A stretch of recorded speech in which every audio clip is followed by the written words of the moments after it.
اگر کسی بھی مسلمان سے اسلامی تاریخ میں غلاموں اور لونڈیوں کے ساتھ ہونے والے سلوک کے بارے میں پوچھا جائے تو فوراً کہہ دیا جاتا ہے کہ غلامی پرانے وقتوں کی ضرورت تھی. اسلام نے غلامی شروع نہیں کی بلکہ اسلام نے تو غلامی ختم کی ہے. پوچھا جائے کیسے ختم کی ہے تو جواب ملتا ہے کہ آہستہ آہستہ ختم کی ہے. مگر سچائی یہ ہے کہ یہ جھوٹی بات معصوم مسلمانوں کے ذہن میں بٹھا دی گئی ہے اور اس بات کا سچائی سے کوئی تعلق نہیں ہے. آج مسلمان یہ سمجھتے تو ضرور ہیں کہ غلامی ایک گھرونا سسٹم تھا، مگر وہ یہ نہیں جانتے کہ اسلام اس سسٹم پہ مکمل ایمان رکھتا تھا، رکھتا ہے اور رکھتا رہے گا.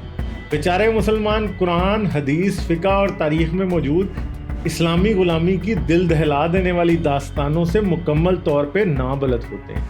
دوسری جانب آ جاتا ہے ملا جو آپ سے اسلام کے غلامی پر مکروہ حکم چھپا کے رکھتا ہے. سچائی تو یہ ہے کہ قرآن میں ہی غلامی کو 100% صحیح قرار دیا گیا، اور آج میں آپ کو یہ ثابت کر کے دکھا دوں گا کہ قرآن نہ صرف غلامی کے حق میں ہے بلکہ قرآن کہیں بھی غلامی کو غلط نہیں کہتا.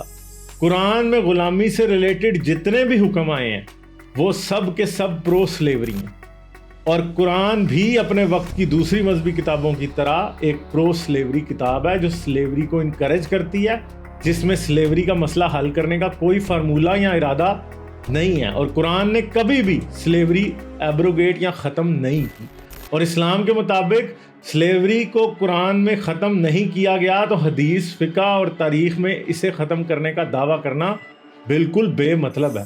سچی بات تو یہ ہے کہ قرآن کے مطابق آج بھی لونڈی بنانا، خریدنا اور اس سے اپنے جنسی مقاصد کے لیے استعمال کرنا بالکل ٹھیک ہے، اور اس پر کسی شخص کو کوئی سزا نہیں دی جائے گی. ان سب باتوں کی ڈیٹیلز جاننے کے لیے اس ویڈیو کے آخر تک میرے ساتھ رہیں.